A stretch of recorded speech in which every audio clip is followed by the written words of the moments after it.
Welcome to Business Innovators Radio, featuring industry influencers and trendsetters sharing proven strategies to help you build a better life right now. Welcome to the show. I'm your host, Ana Rosenberg, and today we'll be talking about public speaking confidence and the ability to think on your feet with our host, Dann Sytsma. Dan has been performing, coaching, and directing improv for 20 years, including 13 with his company, Crawlspace Theatre Productions, and its flagship team, Crawlspace Eviction. His firm, Improv Effects, has been impacting teams and individuals through applied improvisation techniques for years. Welcome to the show, Dan. Hi, thank you, Ana. I'm very, very happy to be here. So I already butchered your name, but you're going to say it again properly. It was very good, very good. Sytsma, Dan Sytsma is the way I pronounce it, although I've been confronted by Dutch people that say, you're saying it wrong. But that's how we say it, so we're going to stick with it. Perfect. Let's talk a little bit about the kind of people you help with public speaking confidence. Yeah, a big component of our company is doing workshops with large groups. So that's a component. Another component of it is doing individual coaching with people that maybe they are in a sales position or maybe they're in a position of leadership where they're called on a lot to address groups and to speak publicly and to get a message across very clearly. And we find that that's something that a lot of people get very nervous about. I mean, public speaking is one of those fears that has a lot of illogical sides to it, and yet it's so prevalent. People just with that natural fear of getting in front of people and speaking is so widely prevalent. It's sometimes astonishing to me.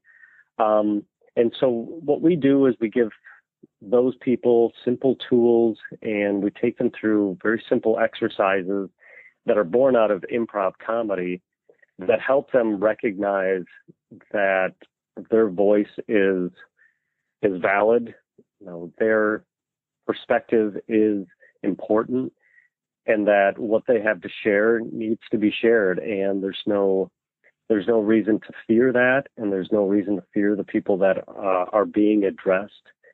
And those are the kinds of people that we connect with very well. Oftentimes it's people looking for that edge in connecting with people. So if they're in a sales position, they want to have that edge. They want to be able to think on their feet more. And so the exercises that we do get them in that mindset of being mentally nimble so that they can have just easier access to more places in their brain.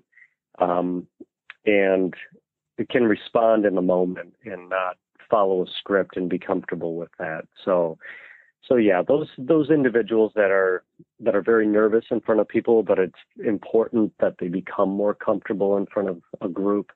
That's who we definitely have the highest impact on. Let's move on to the topic of our interview, which is confidence. I'm curious, what is confidence to you and for you? For me, confidence is really knowing or having a strong idea of your purpose, of your purpose in any given situation.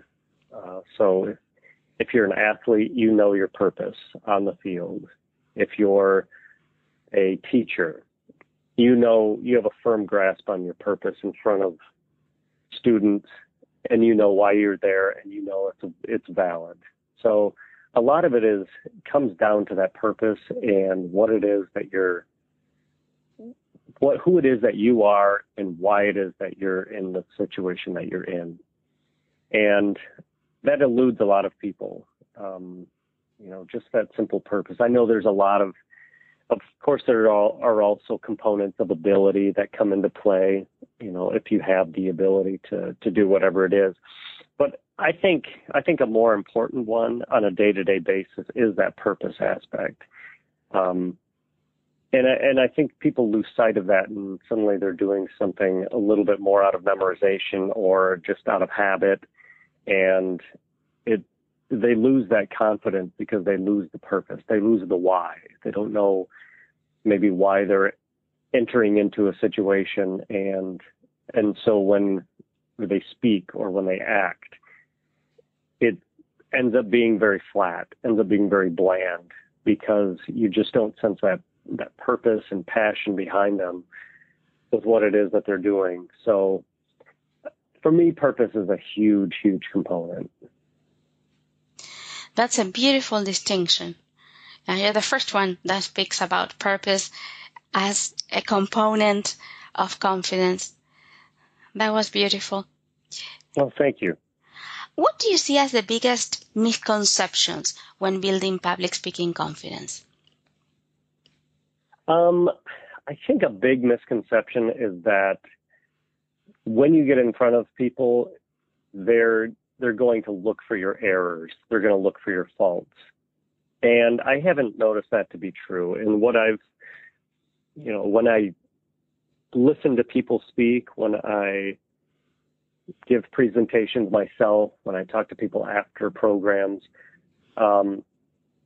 oftentimes I think people get this misconception that they're going to be in front of people and those people are going to be looking for every error possible. When I haven't found that to be true. I think people want you to succeed. I think in general, when people are waiting for a presentation, they want it to be good. They want it to be solid. And I think that notion that everybody's going to be watching you with a microscope for every mistake that you make and will judge you negatively for those mistakes, I think that's a misconception. I think if people go into situations of public speaking with more of that mindset of, hey, I've got some things to share and these people are eager to learn them, I think that would be a much more positive mindset than, oh, I hope I don't say the wrong thing because these people are going to hate me if I do. That just doesn't feel like the case when I speak and when I listen to people and watch an audience. Because I love watching audiences as they listen to people. And in general, I feel like they're very supportive. If you're a speaker in a hostile situation, then maybe that's different. But that's a very rare case. Most people aren't delivering information in a situation like that. And the ones that are need probably a special set of skills. I find it so true what you're saying. Even when we go to the movies, we don't say, oh, I hope the main actor sucks at this. Right. We don't do it like that. Like, right. we have the expectation that it will be great. Not yeah, perfect, we want but it great. To be good. Yeah, we paid money to see it. We want it to be really good. We give our time to listening to people, and with the hope that you're going to learn something, even if it's a situation you're forced into, by an employer or some sort of superior. You're in a situation where you are thrust in front of somebody that's going to give a presentation. No matter how much you don't want to be there, you want that person to be good. You want to have that person instruct you with something valuable. And so I think that hope is something that speakers can keep in mind, that, oh, these people want to learn something. When thinking especially about improv, some people fear that you'll make them clowns. And some even people are scared about the word improv itself. Can you speak to that? Yeah, there is a lot of fear just behind doing improv. I mean, I talk to actors all the time, and I talk to physicians all the time. There's a particular one I have in mind. People with great confidence and great ability, just loads of talent, and they talk about improv as being something that scares them so much, and it's always a little confusing. because I see them, as being very confident people and very, very equipped at conversation and stage presence. And so I often wonder why they fear improv so much. And so much of it is just not having that script, not having anything to go on, not being able to predict what it is that will happen in that conversation or presentation or whatever it is. And for me, a lot of it is, or the perception I have is that people think they're going to be expected to be funny. If they do improv, there's an expectation that they're going to be funny. And that's a burden that is very hard to bear. And it's one that people don't need to put on themselves. It's one that is a misnomer to think that if you are going to do improv, you're going to make people laugh. That's just not the case. And what we like to see, especially in our workshops and coaching, is that people come just with a genuine spirit. Who are they? What are they about? And answer things from their own perspective, from their own life. I think people going into improv often think that it means that they have to be somebody else. They have to take on, some character that is not them. And perhaps that's scary to them. And all of that can just be thrown out the window. You don't need to do that. You don't need to be funny. You don't need to play a character that is outside of your kind of realm of ability. Some people are very good at doing characters and crazy characters with crazy accents and crazy, physical antics.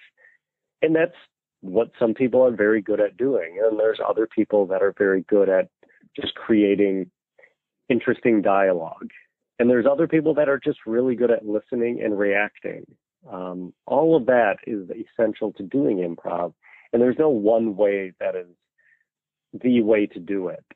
And people get it in their heads of, I need to be like, I don't know, the guys on Whose Line Is It Anyway? Or Saturday Night Live. I've got to be like them and be really funny and play really interesting characters. And I would say, no, there's no one way to do it. And so take the pressure off yourself and just improvise the way that you improvise, whatever that means.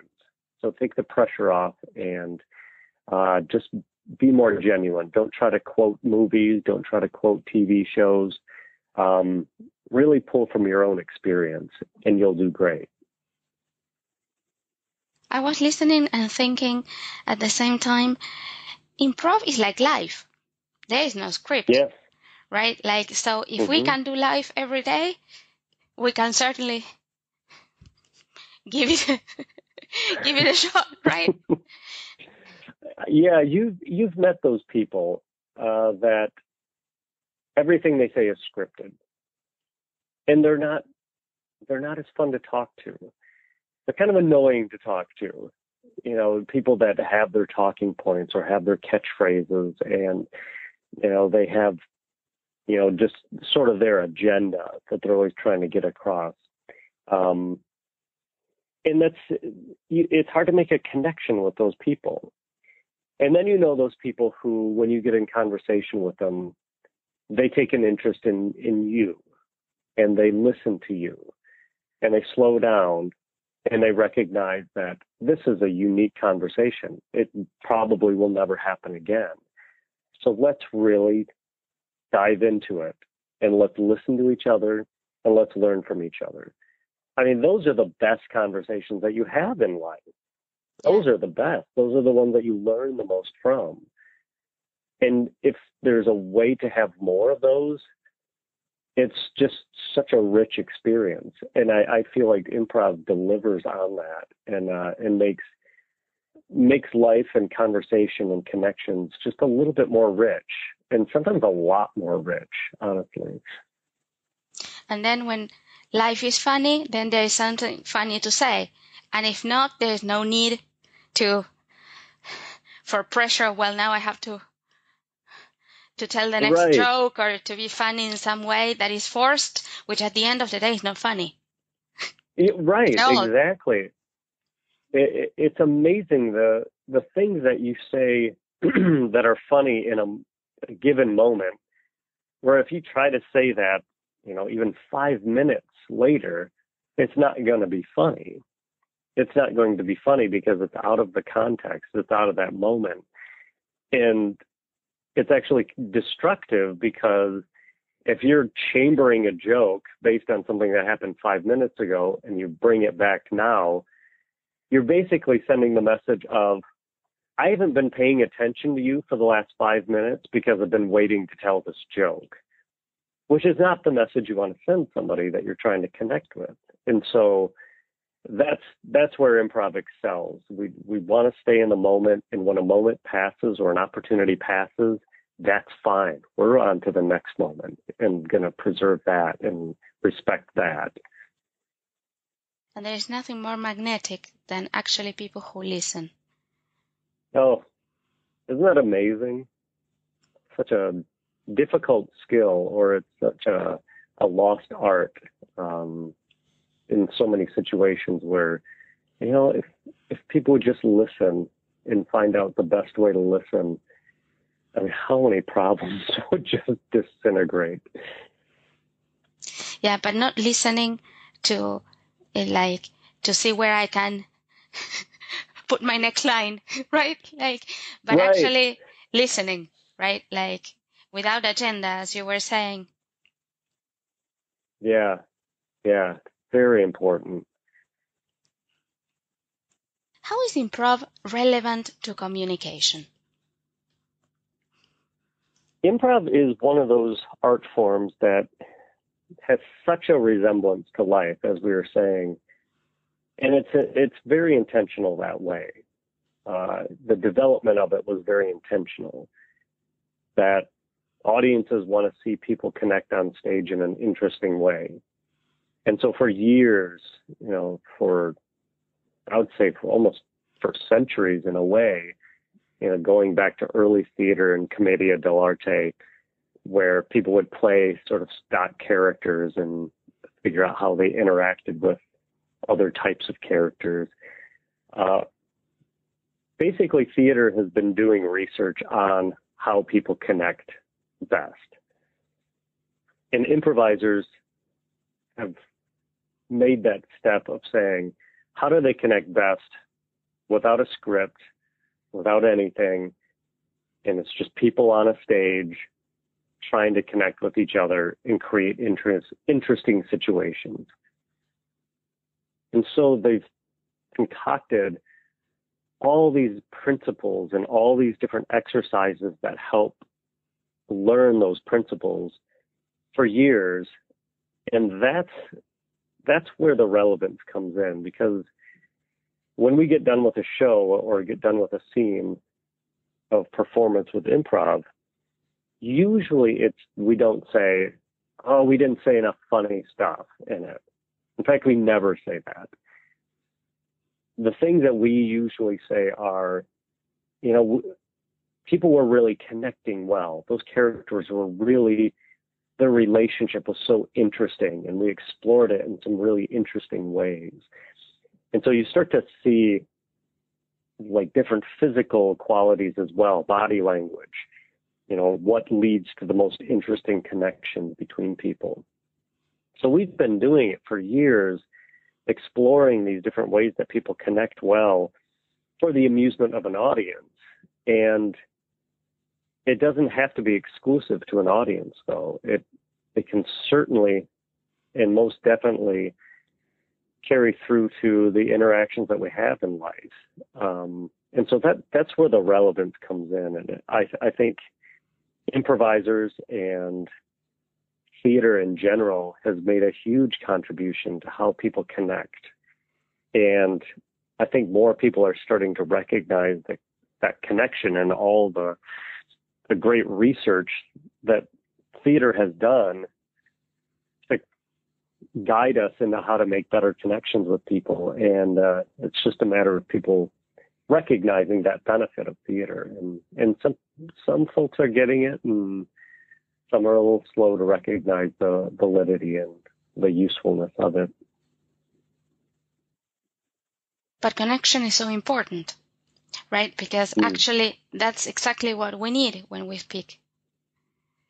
Yeah, and just last night we were doing some work with a major medical supply or a medical device company, and they sell drills, surgical drills, and artificial hips, and all sorts of other products that are affecting people's lives.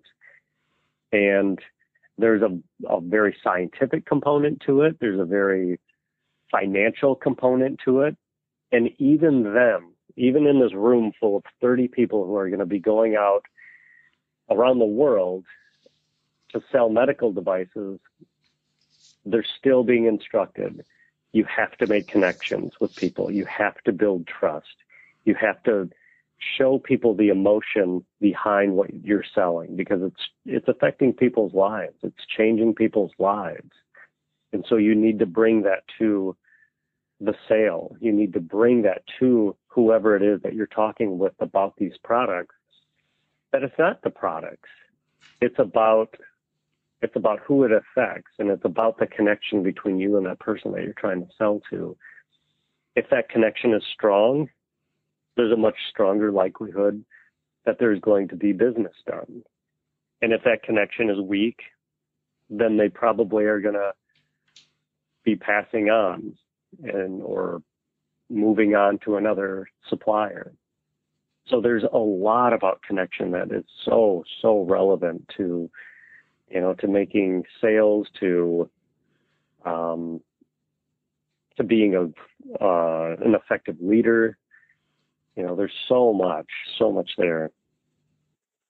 That's so true. We, as human beings, we sometimes tend to forget that in a sales conversation, for example, or in a sales situation, we are still human. Both parties to the conversation, right? So the same rules of connection and trust and credibility apply. And when that connection is weak, trust is really affected. Oh, if you are not there, if I feel you have your own agenda, I don't trust you. It doesn't matter what you are saying, how well scripted your words are.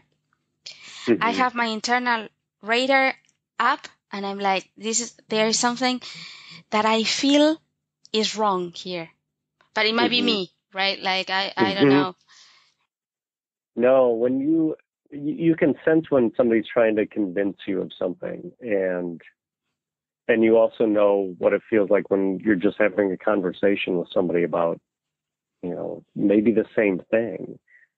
There's such a different feeling. And when you feel like somebody's just purely trying to convince you of something, it's tough. You don't want to be convinced.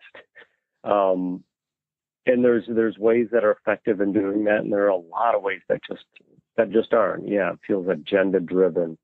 That they don't have your interests in mind. They only have their interest in mind. And you can sense that. And it's not a good feeling. Exactly. What inspired you to do the work that you do? How did you get into this? When I was in college, I lived at home. I commuted a long way to school. And so I wasn't really involved with a lot of things in college. And I had some friends that were in an improv group that I had done theater with and had gone to high school with. And they just invited me to audition for this improv troupe.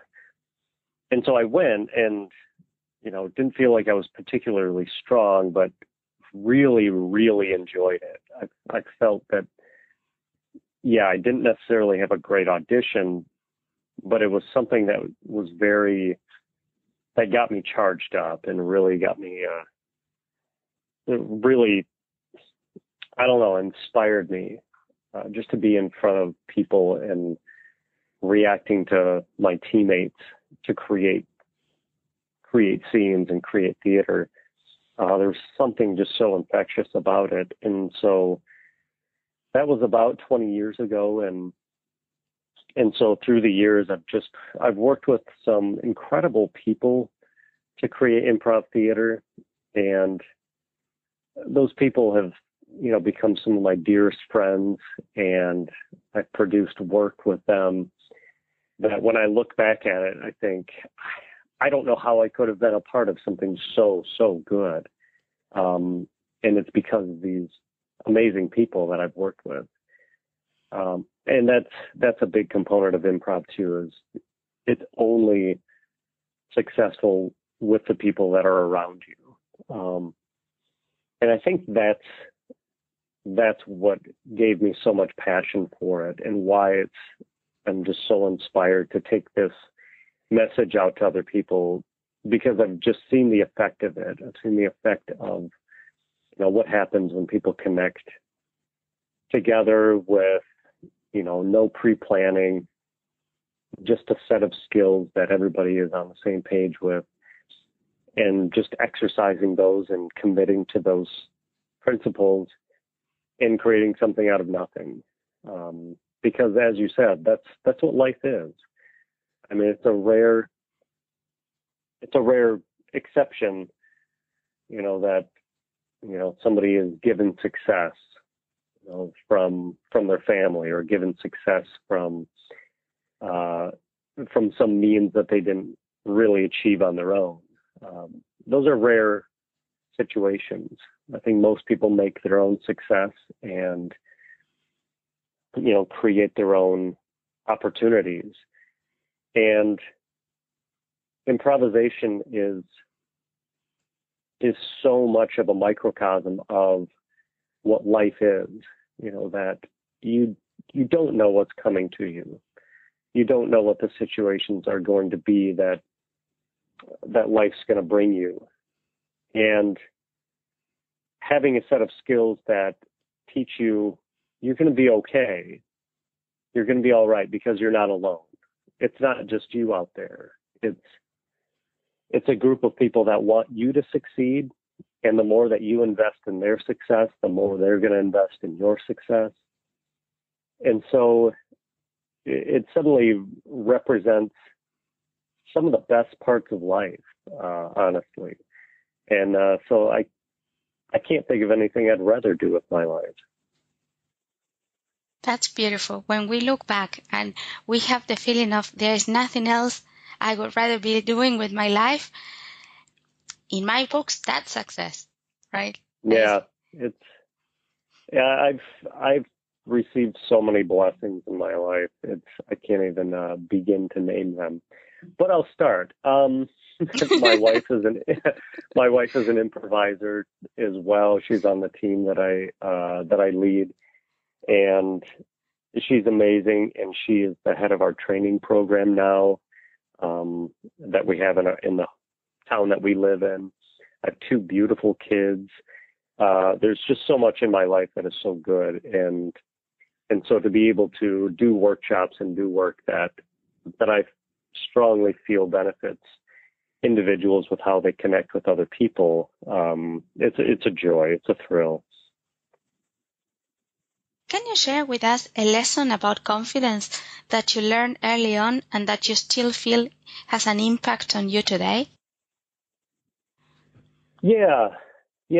I would say a big part of it is get out and connect with people. It's very easy for me, and I know, and I think this is maybe not universal, to everybody out there, but I feel like oftentimes when you're alone, with your own thoughts and your own tasks and, your own responsibilities, it's very easy to sort of sink into a mindset that drifts away from the reality of life. And, you start questioning certain things and your own abilities that probably ought not be questioned. So what I've recognized is getting out there, ensuring that you're connecting with people can have such a profound effect on confidence. And I would say connecting with the right people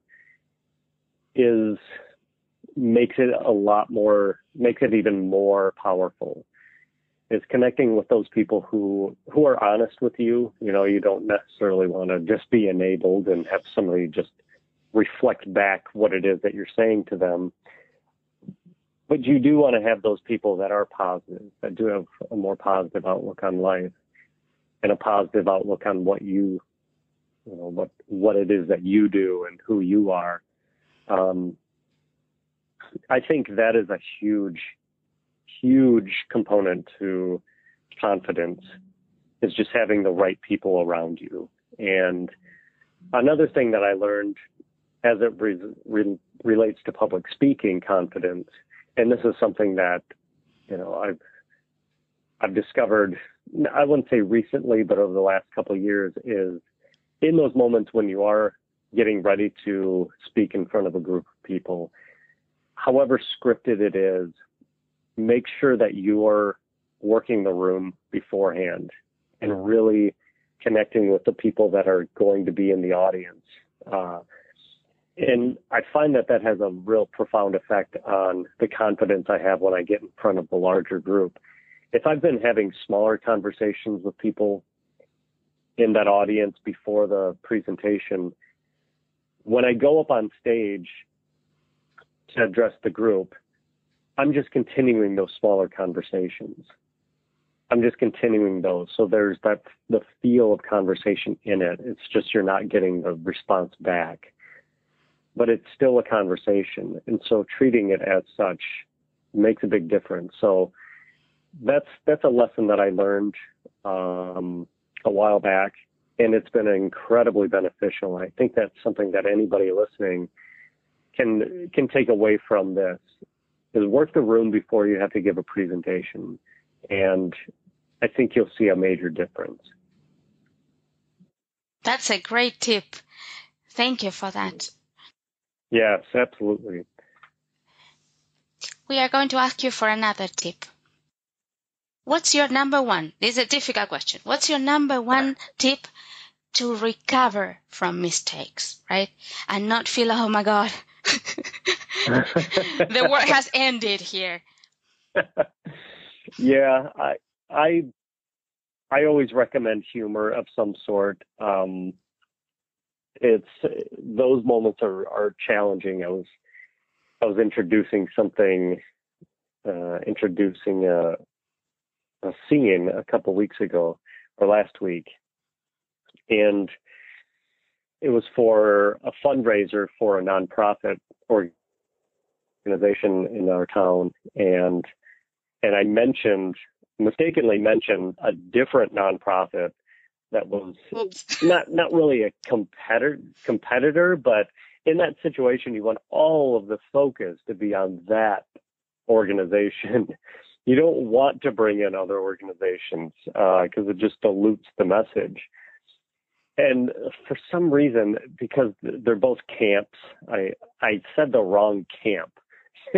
And so that was a blunder. And in the moment, I just said, I can't remember what it was. It was something sort of self-deprecating, but kind of hyperbolically mentioned that, or kind of stated that I messed up in a bigger way than I had actually messed up, and just kind of going to an extreme and saying how much I've ruined the evening. And everybody laughed. Everybody had a good chuckle about it. And somebody in the audience even said, "Well, that's a good organization too." So I got the laugh. I got, even some people, sympathizing with me to a degree, but never lost poise. I knew, and people make mistakes. It's not a big deal. And, people aren't going to dwell on it incessantly. So just own it, move on, forgive yourself instantly. And I would say that's the thing. You got to forgive yourself instantly. It's like the people in competitions. You watch the Olympics and you watch figure skating, and somebody falls down at the beginning of their routine and they've got 5 more minutes. Like, how do you recover from that? And if you talk to them, they will tell you, I forgive myself instantly. Just let that go. That moment happened, and it's on to the next one. And whatever you do after that mistake, if you don't handle that mistake properly and forgive yourself, you're not respecting all those moments that are going to be following that are important. So if you shortchange that moment and you dwell too much on that mistake, it's disrespecting all those things that are going to be following that could have a great impact on the audience. So don't disrespect those moments. Don't disrespect that opportunity to affect them by focusing too much on that mistake that you made.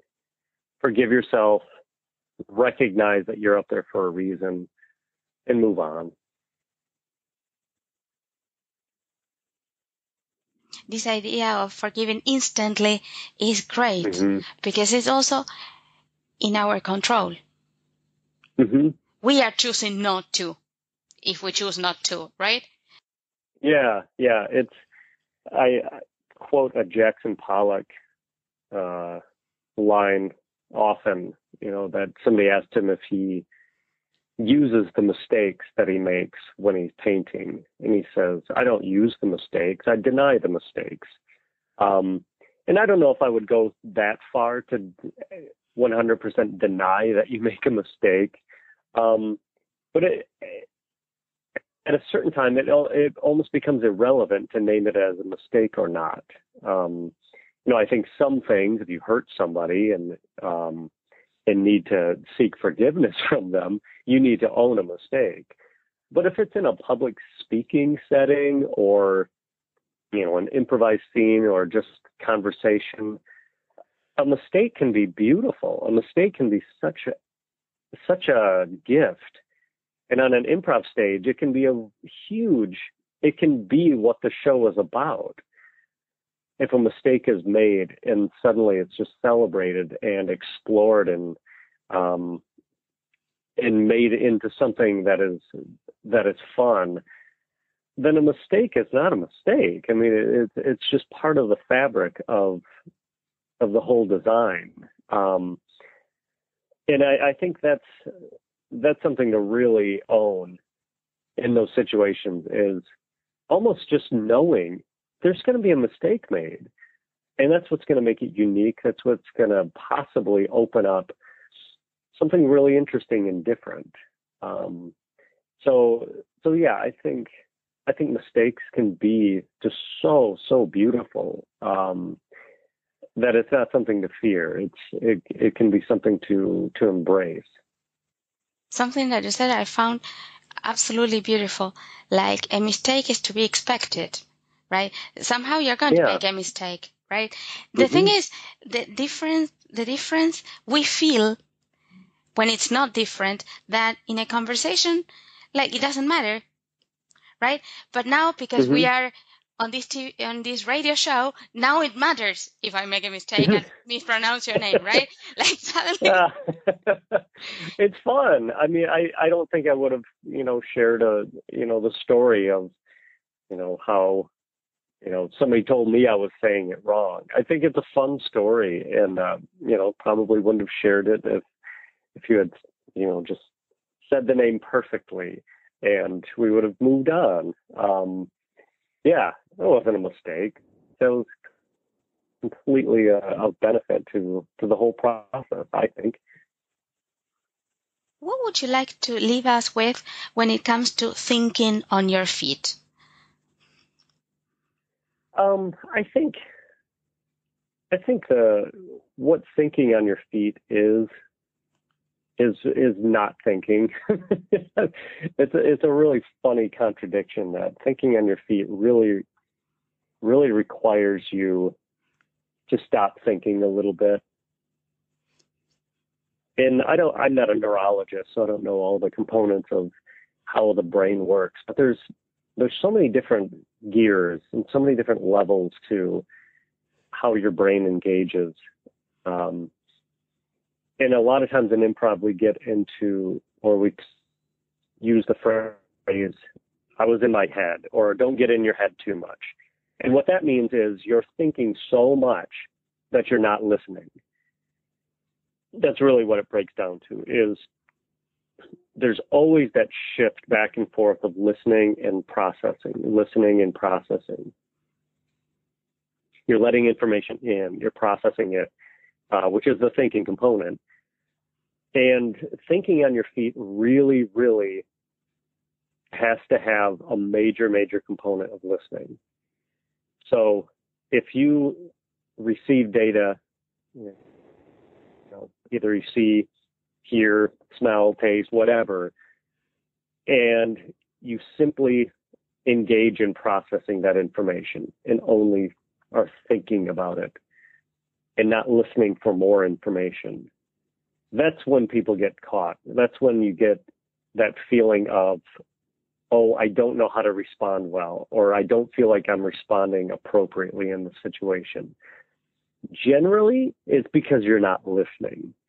It's not because you're not a good thinker. It's not because you're not a good processor of information. It usually is because you're not listening for current information.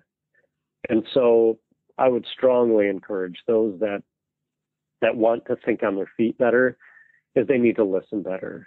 And there's a lot of different ways to engage listening while still being able to process, because that's what improvisers are doing on stage. They're listening and observing what's going on while they're formulating some simple ideas of how they want to act on what they're listening to, because you have to. I mean, improvisers can't just listen, because then they would just stand there. They have to act. They have to act out of a certain amount of processing. It's just, if it goes too far, it's a detriment. If it doesn't go far enough and, all you do is listen, that's a detriment. So you have to find that balance. Improv is something that we should all be adding to our toolbox. So how can people find out more about your work then? People can find out more about the work I do with Improv Effects at improveffects.com. So, and make sure it's Improv Effects, not affects, effects. And what you're going to find there is a lot of different examples of some exercises that we do. There's blog postings that explore some of the principles and concepts that we take to our clients. And many of the exercises that we demonstrate are very useful. You can start using them with your team right away. A lot of the exercises that we do have just natural benefits. You play them, you get it. And then there are other exercises that we like to do where the debriefing and the conversation afterward is where a lot of the impact comes in. And so when my partner and I go into clients and talk to them and lead workshops, those conversations that come after are oftentimes when people connect those dots. So yeah, there's some elements that are, you're going to be able to get on the website and recognize, oh, I can bring this to my team. And then there's others that, if you have questions about them, reach out. And we'd love to talk to you about how we could possibly help your team. And that's a perfect note to complete our interview today. Till next time, remember, your awesomeness is portable. You can take it with you anywhere. Thanks for listening to Business Innovators Radio. To hear all episodes featuring leading industry influencers and trendsetters, visit us online at businessinnovatorsradio.com today.